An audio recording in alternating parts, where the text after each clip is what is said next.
Hello guys, இந்த வீடியோவில் நம்ம என்ன பார்க்க போகிறோம் அப்படின்னு பார்த்தீங்கன்னா, சிஇசிசியை பற்றி ஒரு சில டவுட்ஸ் வந்து நிறைய பேருக்கு வந்திருக்கு. ஸோ அந்த டவுட்ஸை நான் கிளாரிஃபை பண்ணுறதுக்காக தான் இந்த வீடியோ நான் மேக் பண்ணியிருக்கேன்.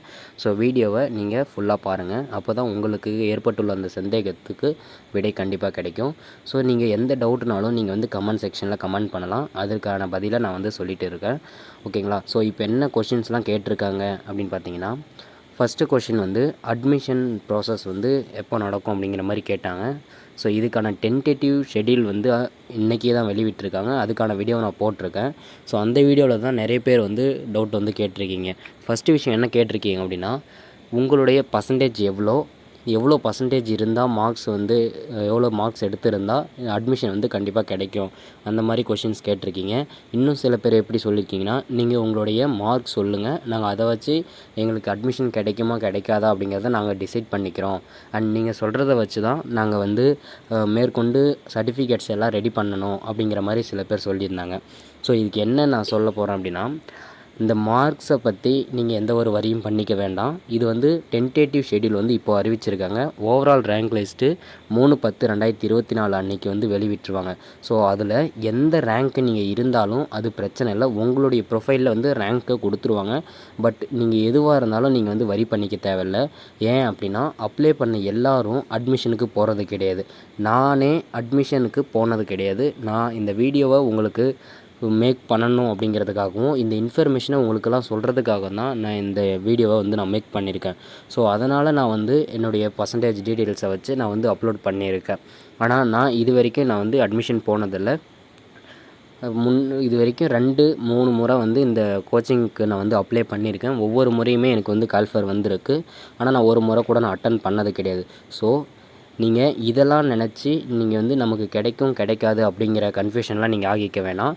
எவ்வளோ பேர் அப்ளை பண்ணுவாங்க, அதுக்கப்புறம் வந்து போய் அட்டன் பண்ணுறது கிடையாது. ஸோ அதனால் நீங்கள் வந்து எந்த வரியும் பண்ணிக்க வேணாம். ரேங்க் லிஸ்ட்டை பற்றி நீங்கள் எந்த கவலையுமே பட தேவையில்ல. ஏதாவது உங்களுடைய ரேங்க் வந்து 1000 இருந்தாலும் சரி, இல்லை 1200 இருந்தாலும் சரி, ஜஸ்ட்டு வெயிட் பண்ணுங்கள், அவ்வளோதான். என்ன எதுவாக இருந்தாலும் நமக்கு தெரிய தான் போகுது. அண்டு உங்களுக்கான இன்ஃபர்மேஷன் வந்து உங்கள் எஸ்எம்எஸ்ஸுக்கு வந்து கால் ஃபார் விடுவாங்க. இன்கேஸ் நீங்கள் செலக்ட் ஆகிட்டீங்க அப்படின்னா உங்களுக்கான டேட் வந்து உங்களுடைய ப்ரொஃபைலில் விடுவாங்க. அதை தவிர்த்து உங்களுக்கு எஸ்எம்எஸ்ஸாகவும் வந்து தெரிவிப்பாங்க. அந்த டேட்டில் அந்த டைமில் நீங்கள் போனீங்க அப்படின்னா உங்களுக்கான அட்மிஷன் வந்து நீங்கள் வந்து போட்டுக்கலாம். ஸோ அதுக்கான டாக்குமெண்ட்ஸ் என்னென்ன தேவை அப்படிங்கிறத நான் ப்ரீவியஸ் வீடியோவில் போட்டிருக்கேன். ஜஸ்ட்டு நீங்கள் அதையும் வாட்ச் பண்ணிக்கோங்க. இந்த டாக்குமெண்ட்ஸ் எல்லாமே நீங்கள் கரெக்டாக வச்சுக்கிட்டீங்க அப்படின்னா உங்களுக்கு வந்து அட்மிஷனில் எந்த ஒரு ப்ராப்ளமும் இல்லாமல் நீங்கள் ஈஸியாக அட்மிட் ஆகிக்க முடியும். ஸோ ஒவ்வொரு காலேஜுக்கும் சீட்ஸ் வந்து அவைலபிலிட்டி சொல்லியிருக்கேன். ஸோ அந்த அவைலபிலிட்டியை பொறுத்த வரைக்கும் தான் அவங்க வந்து காலேஜில் வந்து சீட்ஸு வந்து அலாட் பண்ணுவாங்க. நீங்கள் அதனால் உங்களுடைய டாக்குமெண்ட்ஸை நீங்கள் கரெக்டாக இருந்தால் மட்டும்தான் உங்களுக்கான சீட் வந்து கன்ஃபார்ம் ஆகும். இதில் வந்து மார்க்கு பேஸ் பண்ணி சீட் கிடைக்குமா கிடைக்காதா அப்படிங்கிற எந்த ஒரு கன்ஃபர்மேஷன் நம்ம சொல்ல முடியாது.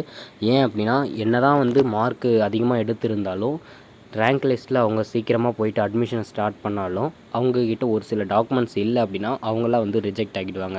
ஸோ இந்த மாதிரி நிறைய கேட்டகரி இருக்குது.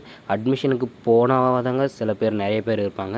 அதை தவிர்த்து அட்மிஷன் போனவங்க அவங்களுடைய டாக்குமெண்ட்ஸ் ஏதாவது ப்ராப்ளமாக இருக்கும், இல்லை டாக்குமெண்ட்ஸ் வந்து இல்லாமல் இருக்கும். அந்த மாதிரி ப்ராப்ளத்தினால சில பேர் வந்து ரிஜெக்ட் ஆவாங்க. இப்படி தான் ஒவ்வொரு வருஷமும் வந்து நடந்துகிட்டே இருக்குது. இவங்க வந்து டோட்டலாக 800 சீட்ஸ், அதாவது 2 காலேஜும் சேர்த்து 800 சீட்ஸ் வந்து அலாட் பண்ணுறாங்க. இந்த 800 சீட்ஸுக்கு ரேங்க் லிஸ்ட்டு பார்த்திங்கன்னா நிறைய வந்திருக்கும். ஸோ ஒவ்வொரு கொஞ்சம் கொஞ்சமாக வந்து ரேங்க் லிஸ்ட்டை வந்து கால் ஃபார் பண்ணி கூப்பிடுவாங்க அட்மிஷனுக்காக. ஸோ நீங்கள் அதுக்காக நமக்கு வந்து இவ்வளோ ரேங்க் லிஸ்ட்டில் இருக்குது, நமக்கு கிடைக்குமா கிடைக்காதா அப்படிங்கிறத வந்து எந்த ஒரு வரி பண்ணிக்க வேணாம். இவ்வளோ தூரம் நம்பிக்கையாக நீங்கள் வந்து அப்ளை பண்ணிட்டீங்க. ஸோ அடுத்து அதுக்கான ரிசல்ட்டு தெரிகிற வரைக்கும் கொஞ்சம் நீங்கள் அமைதியாகவும் ஒரு நம்பிக்கையோடு நீங்கள் இருக்கிறது எந்த ஒரு தப்பும் இல்லை. ஸோ உங்களுக்கு வேறு ஏதாவது டவுட் இருந்தாலும் நீங்கள் வந்து கமெண்ட் பாக்ஸில் கமெண்ட் பண்ணி வைங்க. நான் வந்து மேற்கொண்டு உங்களுக்கு வந்து இதுக்கான டவுட்டை வந்து நான் கிளாரிஃபை பண்ணுறேன். ஸோ அது முக்கியமான விஷயம் என்னென்னா, நீங்கள் வந்து டாக்குமெண்ட்ஸை ரெடி பண்ணி வச்சுக்கோங்க. இது வந்து நம்ம அட்மிஷன் போனாலும் சரி போகலனாலும் சரி, நீங்கள் அதை ரெடி பண்ணி வச்சுக்கிறதுனால எந்த ஒரு வேஸ்டேஜும் ஆகிட போகிறது கிடையாது. ஸோ நீங்கள் அதை மட்டும் பார்த்து ரெடி பண்ணி வச்சுக்கோங்க. Okay, thank you.